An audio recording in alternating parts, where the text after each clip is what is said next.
Hey there, everybody. Another day, another Hogsty. We are rocketing into week 4 here. The NFL season's about a quarter of the way over. Can you believe it? You blinked, and here we are. So don't go anywhere. We've got another game preview for the Cleveland game, plus an exclusive interview coming up next.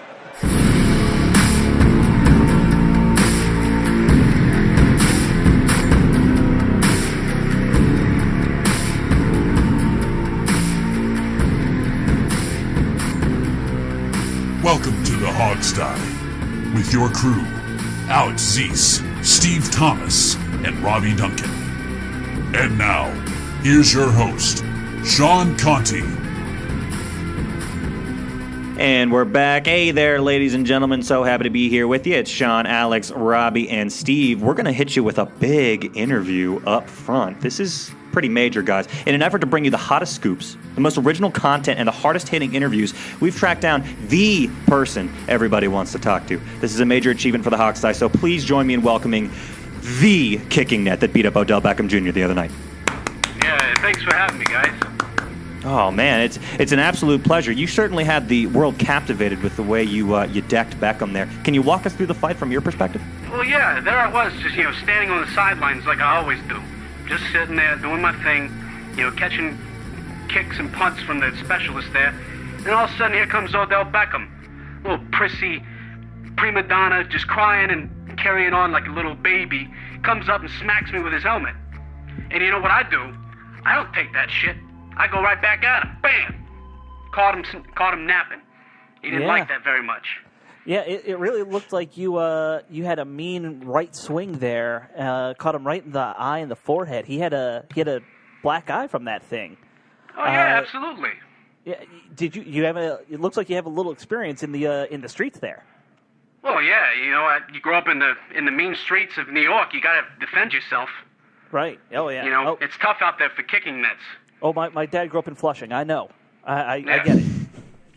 I got to ask, because it seemed like there might have been some bad blood or bad history between you guys. Is there something going on there? I mean, you hit him real fast. Well, he carries himself like he's above everybody, I hate that me above the team type thing. I stand there on the sidelines on practices and games and catch these balls from the specialist all day. Do you hear me complaining about it?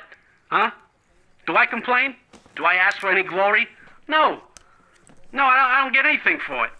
So then this prima donna just, he starts crying and pissy fitting about, this game not going his way and he's not getting his stats. So then he comes and just takes it out on me. I'm like, what the hell, bro? I'm right here. I've been doing this thing all my, since I've been here, and you take it out on me? I ain't having that. You know what I like about you, Net? You sound like a guy who's a blue-collar, a lunch pail guy. It sounds like you were raised the right way. What were your parents? My dad was a basketball net, and then my mom was a lacrosse net. Okay. Yeah. I guess that's where you get that rigidity from, is your mother, then. Well, yeah, I definitely have more of a shape like my mom, but the athleticism is in my genes here. Yeah, basketball and lacrosse. Absolutely, I can tell. Yeah. In the spirit of inclusion, we just have to say that sounds like a beautiful interracial family. Oh yeah. We get looked at every now and then. It surprises people, but it makes you tough. It's a good thing. It's a beautiful thing. Absolutely magical. Well, tell me. Well, kicking that, I'm just curious if this fight is going to continue on through next week. Is it going on through practice, or are you guys done with each other? Have you made up yet, or what? Well, Coach took us to the side and talked to us and basically said, you guys are a team. None of that, we're not going to accept any fighting like that. So, I did my part and said, I'm sorry. I was raised to be, to retaliate if I'm attacked. So, I'll let bygones be bygones. But, if he comes back at me with one of these little fits like he threw, I'm going to be right there ready for him. Sorry. Quite honestly, kicking that, I think we heard that Odell was talking trash about you in the newspapers this week about how you cheap shotted him, about, how, he wasn't going to take it from you anymore. Do you have any response to that? Well, obviously I have to become a little bit of an internet star since that. They made the Mortal Kombat video with me fighting them against Mortal Kombat style, and then the vines that came out about it. I'm liking it. I'm not gonna lie. I didn't ask for this fame, but when it happens, you do what you can. It seems to me this isn't the first time you've had a physical altercation on the sideline, though. This is the big one, but you've had physical altercations with other guys on the sidelines before that I've noticed. Well, I'm not going to talk about Josh Brown, if that's what you're referring to. His stuff on the side, the guy's an asshole, I can tell you, but, I'm not going to go any further. Right. Oh, okay. Fine. Fair enough. Well, all I can say is that you've gotten so much fame, and like I said, you've captivated the world. You just got to keep your net on straight from here on out, right? Continue to be that workman type. Oh, absolutely. Yeah. One last question. Is the NFL, we know they've been finding people for fighting. Have they approached you yet? Has Goodell talked to you yet? A slap on the crossbar, maybe? Yeah, I got a letter in the mail the other day. He hit me with a $1,500, with the fine. The NFL's all about, fining people for anything they can so they can get their money. I'm not going to make a big complaint about it. I could appeal if I wanted to, but, I did hit him, so I'll accept the fine. Well, that's big of you. I would be a little more crossbarred up, Well, you know what? Speaking of the NFL, yeah, I could go on for days about the NFL. You want me to talk about the NFL? I know a lot of good stuff about the NFL. Roger Goodell is a freaking asshole, and I could just talk about him for all day. And then Odell Beckham. You want to know about Odell Beckham? I can tell you about him. The kid's Yeah, sorry, we had to hang up on him, guys. It was a good interview, though, right? Yeah. No, exclusive stuff. You heard it here first on the Hog Thanks Style. very We'll keep much hitting for you the with kicking it. net. Yeah. Yeah, they had to cut the cord there. Yeah, that was a lot of information we got from him. That was great. I never thought we'd be able to get him. Kind of wish the Certainly Redskins one of would our sign more him. informative. He might be good on defense. Yeah, we're getting up there. We got someone famous like him. Well, let me tell you, it took me a lot of gyrations to get the kicking net on the show. So thanks to the Giants PR staff for letting us talk to him. Absolutely. Thank you so much. But you heard it here first. And before we get into the game preview, I understand we had a little movement, Steve, on the legal front around the team. Can you give us the update there? Yeah, it's very exciting. If you guys recall, a couple months ago, we talked about the current posture of the Redskins trademark case and how that the Redskins had filed a brief to combine their case, which is currently sitting at the federal appellate court, with a case that had been filed by a band called the Slants, which is a band composed of Asian American folks who are using the name the Slants. And the Slants case, same thing. The Patent and Trademark Office had denied a patent, or a trademark rather, and they have appealed it, and they had already had an appeal sitting with the Supreme Court. So the Redskins wanted to combine their trial court case with the Supreme Court case, which is a little unusual but not unheard of. Well, just today, September 29th, which is the day we're recording this, the Supreme Court did take the case from the Slants, but declined to take the case from the Redskins. Interesting. No, that's interesting. Now, that's not necessarily it's not really a terrible thing. It's probably the expected thing. It actually, what's going to happen is the Redskins case is going to get heard by the appellate court, and then the loser can file a new appeal with the Supreme Court. So it's not really a terrible thing. Just from a legal perspective, if the Slants win their case, that could be good for the Redskins depending on how broad the ruling is from the Supreme Court. If the Supreme Court holds that the Patent and Trademark Office violated the Slants' First Amendment rights, that's good for the Redskins. Now, just from a Supreme Court perspective, we have 4 liberal justices, 4 conservative justices right now. Without getting too political here, the liberal justices are the ones that tend to support the trademark office's right to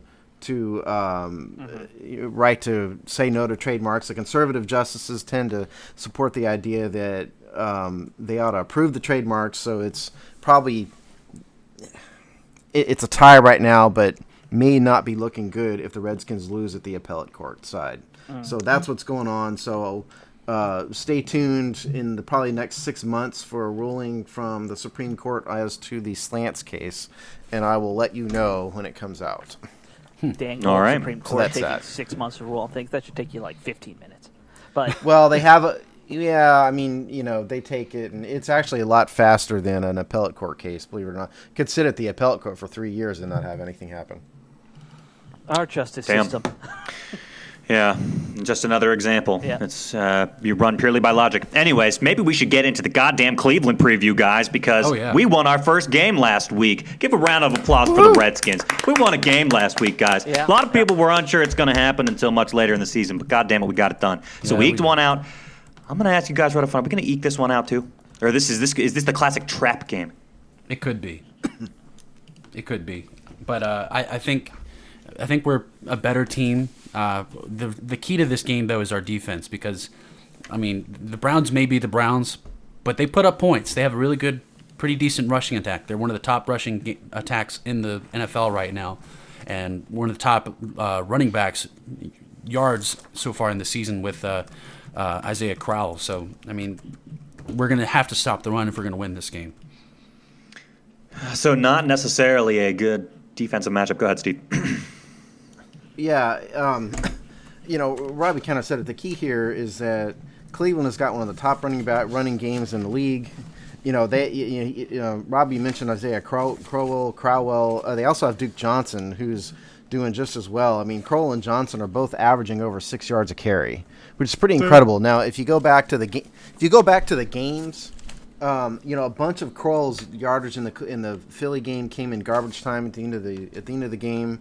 When it was over, and then he had an 85-yard carry against Cleveland. So some of that is a slightly inflated yards per carry, but the bottom line is the Browns live and die.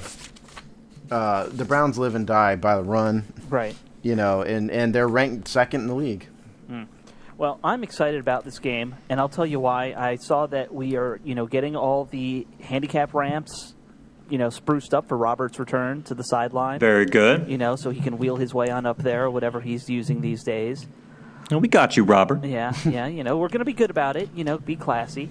There's no bad blood here. No harsh bitterness or anything like that. Absolutely none. I'll tell you what. Welcome home, buddy. None whatsoever. Nope, not at all. I am kind of excited to see Hugh Jackson, back in D.C. Okay. You might be the only person excited to see that. Well, let's not forget the major storyline of this game. It's not Robert Griffin returning to Washington. Whether he's injured or not, it doesn't matter. Right. The biggest story of this game is Austin Reeder's return to the Redskins. Yeah, that's a little under the radar his revenge. thing. This is his revenge game, man. It's going to be major. God, I forgot he even ended up there. Oh, God. Mm-hmm.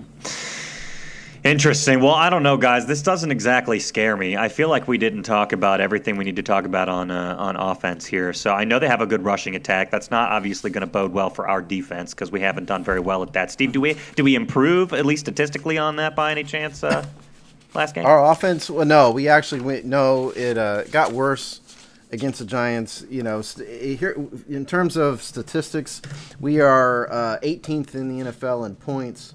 But we're 29th in rushing yards. That actually went down in the Giants game. We're 22nd in rushing yards per attempt. That went down 15 spots. So, no, we're not getting better statistically. Cousins is actually second in the NFL in total yards thrown, 989 yards. And so that's, it's obviously because of the run-pass balance and all that thing we talked about before. Right. His quarterback rating is off tremendously from what it was at the end of last year, which is, again, to be expected. The key is kind of where he ends up. He's at 86.4 right now, which is 19th, middle of the pack. He was well over 100, in the 8 games last year. That's not going to come back. Right. But if he can kind of settle in the low 90s, which means that the interceptions are tailing off and he's getting some touchdowns, that would be good enough for Kirk. Mm-hmm. Right. And, I think we saw some good things coming from him last week that we didn't see the week before. I didn't see him get down on himself like we did versus the Cowboys and versus the Steelers. I think with Kirk Cousins, it's really the mind game that you have to watch for. He seems like the kind of guy who you see him on the sidelines dejected, it means things are just going to go worse. And we didn't see that with the Giants. They were fighting back and forth on, who had the lead, but he didn't give up. And that's, I think that's big for us to make sure we see that. Well, I mean, along with their running game, I mean, they obviously are going to have to run, even besides the fact they're really good at it, they have to run because now, besides Robert Griffin, besides Josh McCown, though they're both out for a long period of time, they have Cody Kessler, rookie from what college was it? USC. Yeah. USC from USC starting now, and he was a late draft pick. I doubt he's really ready. So to make things easier for the rookie, they're going to have to run the ball and run it well, so they can give him, take the pressure off him, get him in some play action, stuff to get him in a rhythm. So if we want to win this game, we have to stop that run, so he can't, get comfortable. Well, let's talk about Terrell Pryor. This Terrell Pryor is, as we know, was a former quarterback at Ohio State. He bounced around a little bit. The Raiders, tried him at quarterback. It didn't work. He was almost run out of the league, and the Browns signed him almost as a pity signing. And now, as it turns out, lo and behold, he's actually carved out an important role with the Browns. He's their best athlete, probably. Right. Certainly now that Griffin's out for sure. He's a receiver, but they also ran him pretty successfully last week against the Dolphins in the wildcat formation. Yeah. And I'd like Robbie, for the benefit of the audience, to tell everybody a little bit about what the wildcat really is, because everybody hears it, but I don't think people really understand it. Basically, the wildcat is a heavy rush scheme. It's basically where you have a athlete like a wide receiver or a running back that plays in the quarterback role. So obviously you can get a little more creative with how you run the ball, or you can even do some play action off of it, especially if the guy in the wildcat quarterback position can throw it. Then you have a real serious threat. So with a guy like Terrell Pryor, obviously he was a very successful college quarterback, so you have a guy who can throw it. So this is obviously something that the Redskins are going to have to prepare for. It's one of those things that the Browns put on film, and that if you don't, address it and cover it, then it's, you'd regret it, because if they do bring it and you're not prepared, you're gonna be very sorry. Now, and the Wildcat is really based off of essentially an offense people ran in like the 30s. Kind of what the veer is. It's very similar to that. In a way, yeah. Yeah, I mean, we're spreading people out now like they didn't do back then, but there's a lot of that. You're always making the same motion to start, and then there's so many things you can do after that, right? Like you're always starting with the quarterback running off to one side, and then is he tossing it? Is he pitching it? Is he throwing it or running it? They can do jet sweep. They can do quarterback power, quarterback sweep. There's all kinds of looks they can do with it. Yeah. Yeah, I don't think they're not going to run this all the time, so let nobody get it twisted. We're going to see like maybe 10 snaps a game from it. That's a lot, though. And that's probably, it is, because Pryor threw 4 or 5 balls last week, and he's going to run about that many times out of it. But the bottom line with the Browns offense is it's kind of simple, it seems to me. Their weapons, Crowell, I always pronounce his name wrong, Crowell, Johnson, Pryor. Those are the 3 guys that the Redskins need to be afraid of. Those are the 3 guys that need to be stopped. Kessler is going to be a game manager type at most. He's not going to sling it all around the field.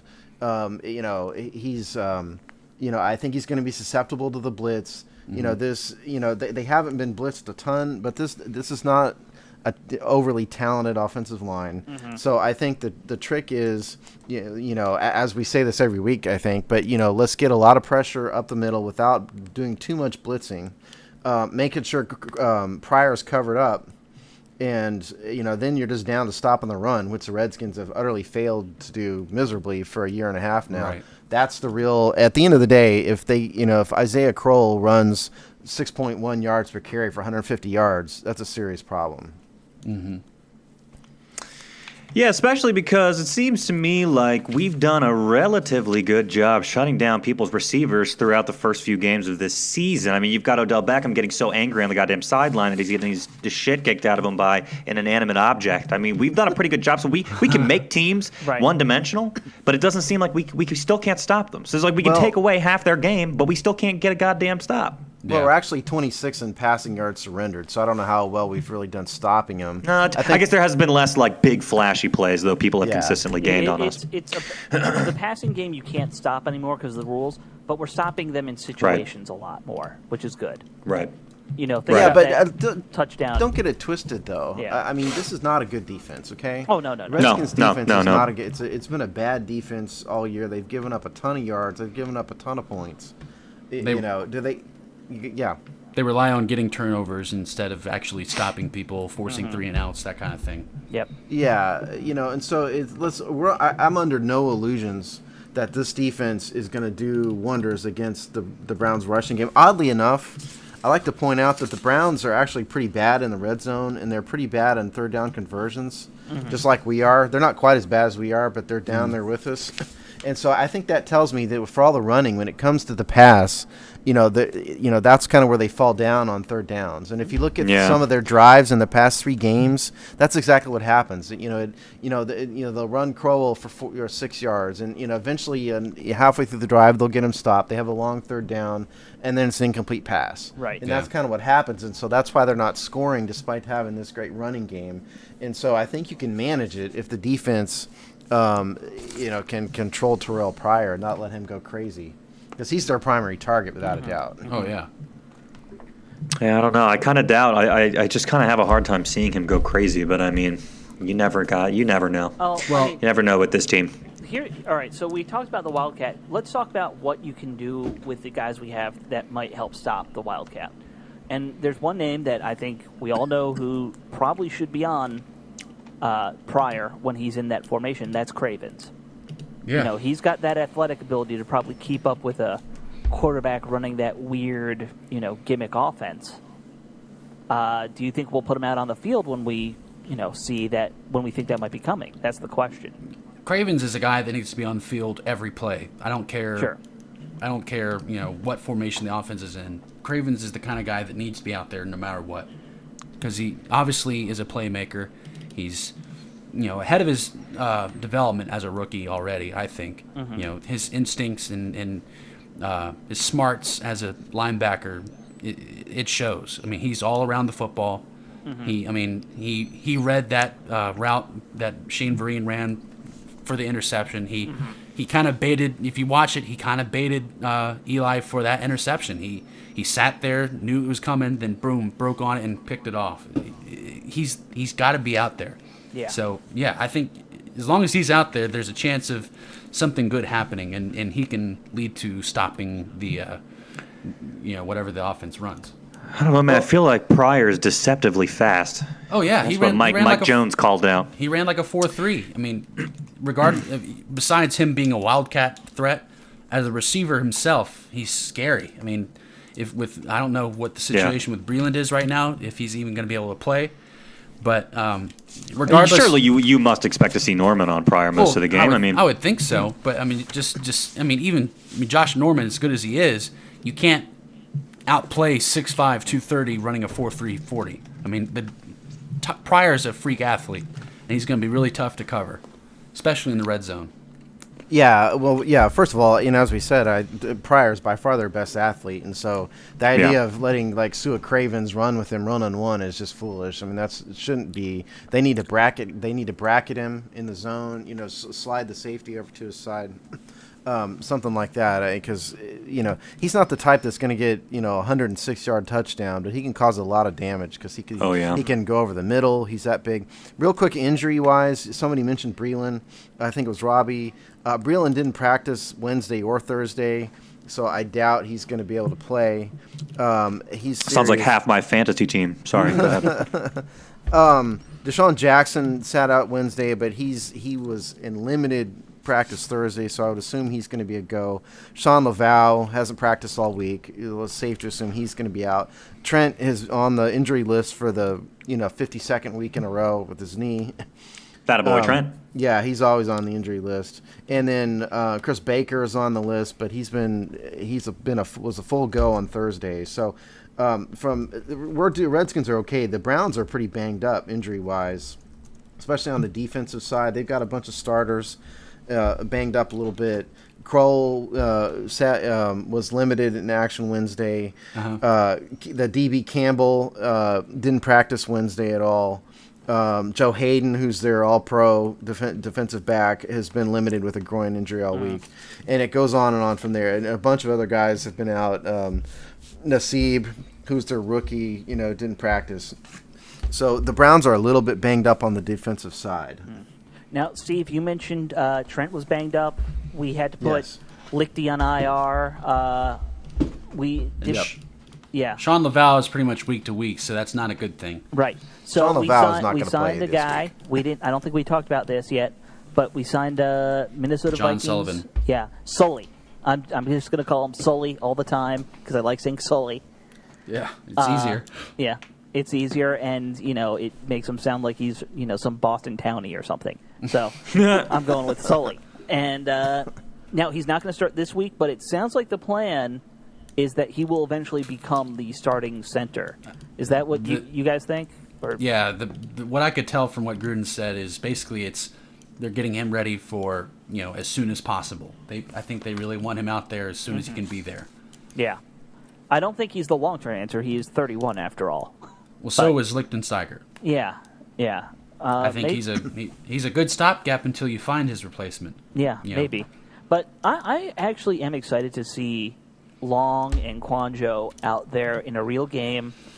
I wouldn't be excited if it was against, a top defense. But versus the Browns, I want to see what these guys really have if there is any potential long-term for those two to be on the starting line. Well, yeah, let's mention this.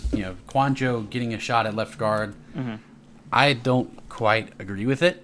I think what we had with Spencer Long at center, Trent at left guard, and Ty at left tackle, I think that was really the best five we had on the team. Maybe besides Lichtensteiger, I think he's better than Long. But, anyway. He's gone. He's Lichtensteiger pretty or much Laval? done. Well, as a center, Lichtensteiger. Oh, okay. But Laval, it's tough because Laval, up to this point, had been playing outstanding football. Right. I mean, making really great blocks, punishing guys, getting a lot of pancakes, man on a mission. But, in terms of, athleticism and girth and power. Right. I mean, we had a monster offensive line when Ty and Secchi came in at left tackle. Trent moved down to left guard. I mean, it was pretty cool.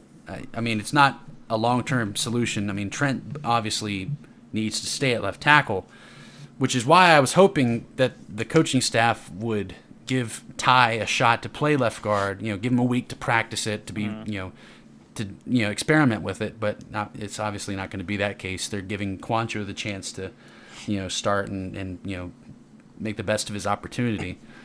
So Now, Robbie, let's address something though. Now that you're into this, because there's been some chatter on the beat writers, and a lot of the fans are almost openly calling for Trent to start at left guard. And I know we talked on the last show that you thought that was not the way to go. So talk a little bit about why you think, if you still believe this, that Trent should be the tackle and not the guard. Well, I mean, let's talk about this from a money standpoint, like you would point out. I mean, you don't pay a left guard in the NFL the money that Trent's being paid. That just doesn't happen. But, I mean, in my opinion, a good offensive lineman is worth the money, regardless of what position he's playing. Because opening running lanes for the running back and protecting quarterback are very important. I mean, you can't have an offense, a good offense, without a good offensive line. So, I don't think it's ideal for him to stay there. There are some really good pros about him playing at left guard, like his ability to climb to the linebacker, and what he can do in the screen game. Because most of the time when you're running a screen, tackles aren't running out to block in a screen most of the time. Unless you're Trent Williams. Unless you're Trent Williams. But, I mean, most plays are designed with the tackles setting the edge, letting the defensive ends rush upfield, inviting them up. And then the guards and center block for like a second or two, and then they release and go block their landmark. That's how it's normally set up. But obviously there's different screens. Like sometimes you have a tackle that releases and runs straight down the line right. to kick out the corner that's covering the receiver. But Trent in the open field obviously is huge as a lead blocker. I mean, you saw what he did again in the Crowder touchdown. He took out 2 guys. Yeah. That's just what he crazy. can. That's what he can do. I mean, there's really intriguing things that Trent can do and add to an offensive line by playing and we guard. all know we've seen Trent do that 3 or 4 times every year since we drafted him. Like this is Oh, yeah. who he is.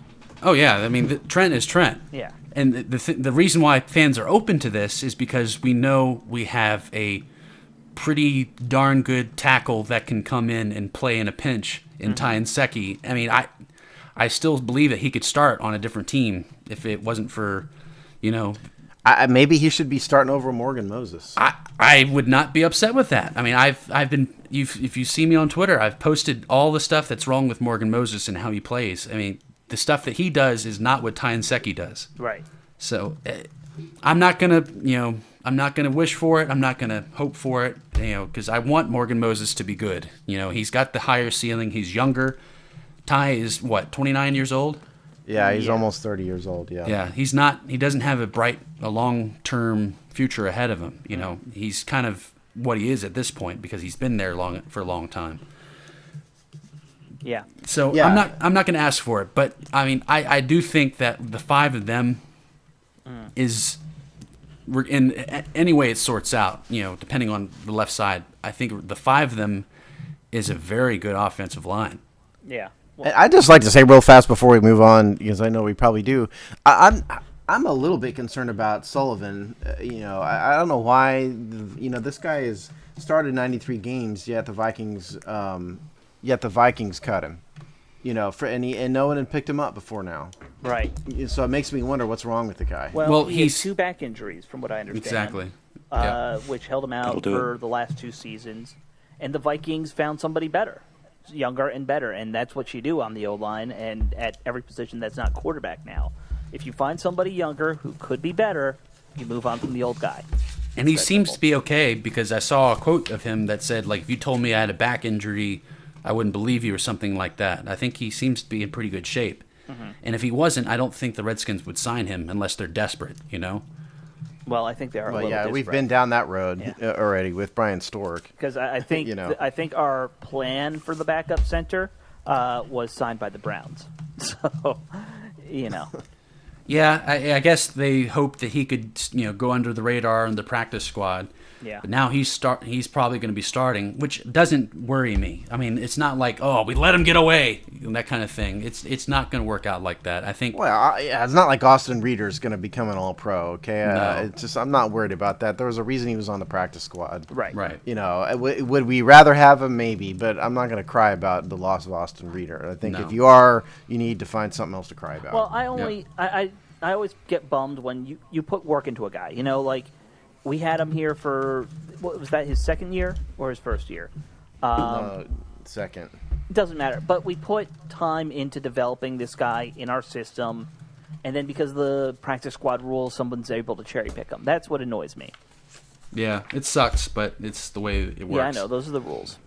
The last thing I wanted to point out with the offensive line, what they have to go against is, I mean, the Browns may not be that great special on defense, but they have some talent at edge rusher. I mean, they got Emmanuel Agba, who's not quite there, but he's a good athlete. He's a good sized defensive end, and we mentioned Carl Nassib from Penn State. He's a talented pass rusher too. He kind of, he had a great Senior Bowl. A lot of people liked what he did at the Senior Bowl. He's a developmental guy. He's kind of like Trent Murphy, really. So there's guys that have succeeded at getting to the quarterback. They're kind of just figuring things out in the NFL, but they're talented. They're on the up and up, I think. Yeah, they may be on the up and up. They haven't had success this year from a statistical perspective. They only have 3 sacks, which is 29th in the NFL. Nassib has 1, as you said. 25th in points. They surrendered 84 points, which is less than us. I might add 25th in yards. They are a little bit. They're better at stopping the rush than they are at the pass. 13th in rushing yards per attempt. Their opposing running backs are only averaging 3.9 yards per carry. Mm-hmm. But they do have some talent. But I think it's safe to say that if the Redskins execute well on offense, they ought to be able to move the ball and score points against this team. Mm-hmm. We're not talking about the Steelers or the Ravens here. They may be on the up and up, but if the Redskins play well and Kirk Cousins, we see good Kirk, and we have a running game, we really ought to be able to move the ball on Yeah, him. I mean, I'm not too concerned. I'm just pointing out that they are some pretty good young talent that's developing, but I'm not worried about our offensive line blocking them. It's just wanted to throw it out there. Yeah. I think generally speaking, I think the fans probably are going to underestimate Cleveland, because it's Cleveland, and because the fans are going to fall into the trap too. We beat the Giants on the road. We certainly we ought to be able to beat the Browns. Like you said up top, Robbie, this is a little bit of a trap game. I think they do have talent on both sides of the ball. They should have won the game last week against Miami. They had a field goal on a 46-yard field goal with no time left on the clock that the kicker just missed. They were driving against Baltimore to win the game when the quarterback threw an interception. So they have been in games and they do have some talent. Mm-hmm. So I don't think this is a game to just sleep on and assume it's going to be a rollover victory. There are no easy wins in football. Especially if you're the Redskins. Amen. Yeah. All right, well, with that, maybe we should cut it off. Anybody got any final things? Predictions. We could do, game predictions if we feel so brazen, so as to put our ridiculous predictions out there. All right, well, let's do it. We're always wrong. We've been wrong like 3 weeks in a row on this. I don't think anyone's gotten close. I said we were going to eke out a small victory over the Giants, and goddamn it, we did. That's No, right. okay. Yeah, you did. Yeah. All right, and I also predicted our exact season schedule last year, so don't get it twisted. All right. Should I go first because I just got so cocky? Yeah, sure. Yeah, go ahead. Yeah, I think you have to now. Fuck. Okay. I don't think that Cleveland gets their first victory this week. We desperately need another, even though we just came out with our first, and I think we're going to keep that rolling because, Jesus, if we don't win this game, there's not going to be one more winnable than this, is there? I don't think so. I don't think there's a more I can't think of one. game on our schedule than the Browns. Yeah, so we're going to win. Again, it's not going to be earth-shattering. It's going to be small, maybe by a field goal. Let's go with 17-14 Redskins. Okay, so my turn. Sorry, I had to step away there for a minute. Sorry, guys. So I did not hear what any of you predicted. So It was just Sean just said 17-14. Oh, okay. I think the Redskins Asshole. are going to score a lot of points at this game, actually, because Nice. I think there's going to be opportunity here. I don't necessarily think the running game is going to get going because the Browns are okay at it and we stink at it.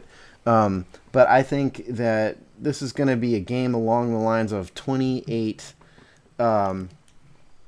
Maybe 28-20 Redskins. I think the Redskins are going to barely cover the spread, which is about 8 points right now. So I'm going 28-20 Redskins. All right.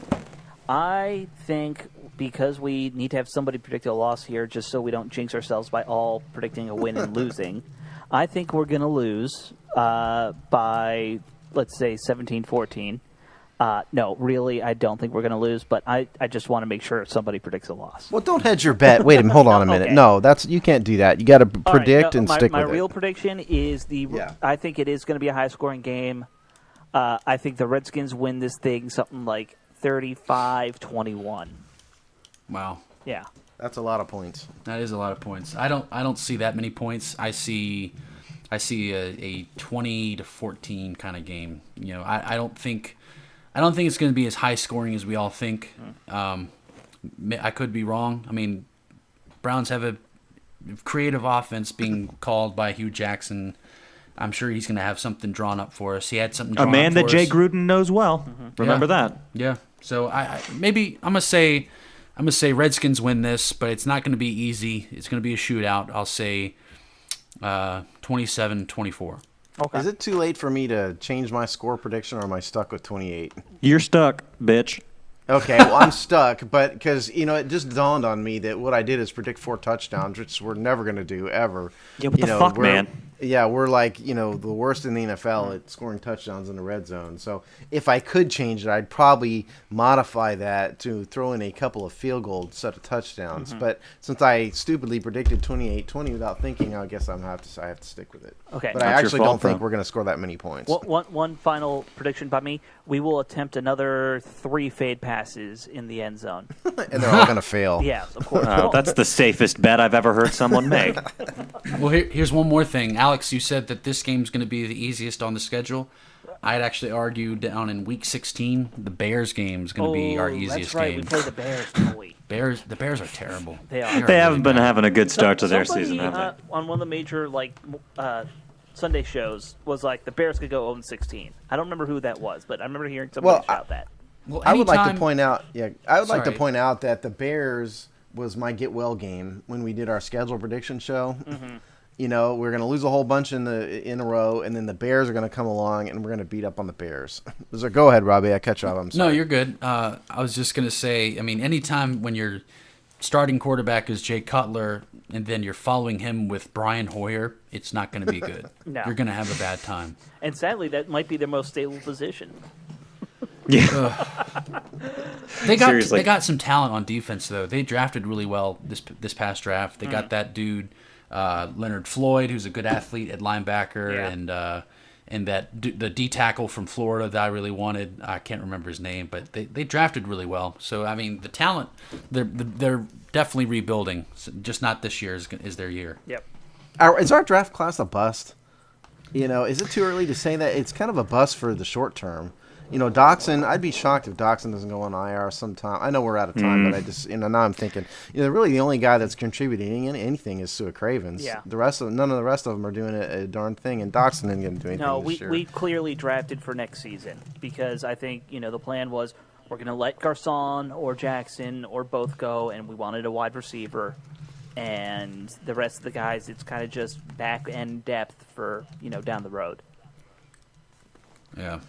Hopefully. Sure thing. I just You say know, it's wait and see. Yep. It's still very early. Yeah, I didn't mean a long-term bust. I just meant, kind of for this year, I think we're busted out of noticeable contribution. That's all. Yeah. Who knows what's going to happen in the next year or two.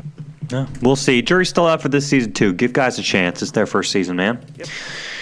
All right, well, let's leave it there. We will come back to you to debrief after this Cleveland Browns game. Hopefully it's another victory for us. And until then, continue to check back on our website and on social medias, and we'll see you later. Thanks to the Kicking Net for so long. joining us. Thank you so much. Follow the Kicking Net at the Kicking Net. At the Kicking Net on That's Twitter. the That's right. unofficial Twitter account, I believe.